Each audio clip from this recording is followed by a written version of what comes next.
बहुत समय पहले की बात है कि एक बार जब दयालु चुड़ैल पर किसी ने कहा कि सुनो सभी लोग, मेरी कुछ तो मदद करो, मैं बहुत ही दयालु हूँ और मेरा कोई इस दुनिया में सहारा भी नहीं है। यह सोचने पर सभी लोग तो उसे मारने दौड़ने लगते हैं, कुछ तो पैर छूने की स्थिति करते हैं कि मुझे माफ़ करो और अपना काम करो।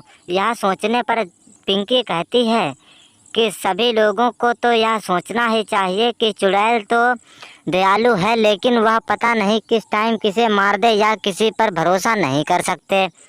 तभी चुड़ैल समझाती है कि या तो हम भी तुम्हें बता रहे हैं कि मैं बहुत ही मैंने आज तक किसी को मार कर नहीं खाया और ना ही किसी को हानि पहुंचाई है।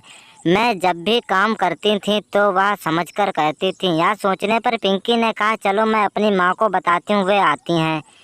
यह सोचने पर माँ और उसका बेटा और बाबा जी आए और कहने लगे कि सुनो जरा मेरी इस दयालु चुड़ैल की कहानी। और यह कहती है कि मैंने आज तक किसी को ना ही मारा है और ना ही कुछ किया है।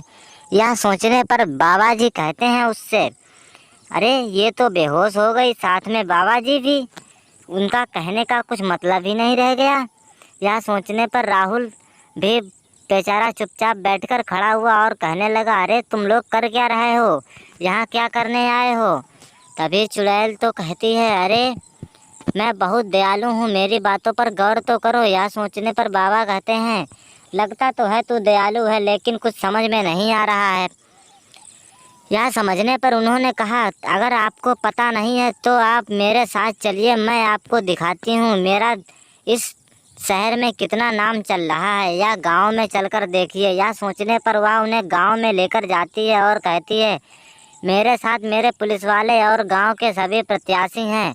यह सोचने पर चुड़ैल कहती है, अरे आपस में मत लड़ो, किसी को चोट लग जाएगी और हानि हो जाएगी। यह सोचने पर उसकी बातों पर सभी ने यकीन तो किया, लेकिन उस पर कोई विश्वास नहीं करता था। तभी वह कहने लगती है, सभी लोग तो सुनो, मैं तुम्हें सभी लोगों को इतना सोना दूंगी और कुछ कहने को नहीं। यह सोचने पर उसकी बातों पर कुछ यकीन तो हुआ, लेकिन उसे समझता कौन। तभी वह कहने लगता है, चलो अच्छा, हम तो बाहर ही रहते हैं, हमारी बीवी बच्चों को ही कुछ दे दो। यह सोचने पर चुड़ैल जमीन में बैठी और कहा, जैसा मैं कहती हूँ वैसा ही तुम करना और मंत्र मारना मैं चालू करती हूँ। यह सोचने पर चुड़ैल ने मंत्र पढ़ने शुरू किए और कहने लगती है, मैं बहुत ही दयालु हूँ, मैं बहुत ही दयालु हूँ।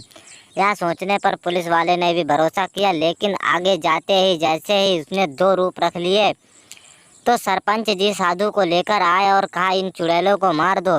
लेकिन बाबा ने सरपंच जी को बहुत समझाया, कहा नहीं ये बहुत दयालु हैं, लेकिन फिर भी बाबा ने उनके दो चार छः लाते मारी और कहा, चलो ठीक है, मैंने तो इन्हें बहुत मार दिया, लेकिन अब तुम्हारी बारी है। यह सोचने पर सरपंच जी तो कहते, अरे इसे मैं मारता हूँ, लेकिन सरपंच जी तो एक ही बार में गिर गए। तभी बाबा ने कहा, यह चुड़ैलें बहुत दयालु हैं, इन पर भरोसा मत कीजिए और चलिए यहाँ से, क्योंकि इन्होंने आज तक किसी को हानि नहीं पहुँचाई है। यह सोचने पर चुड़ैलें कहती हैं, हाँ हाँ मैं सच बोल रही हूँ।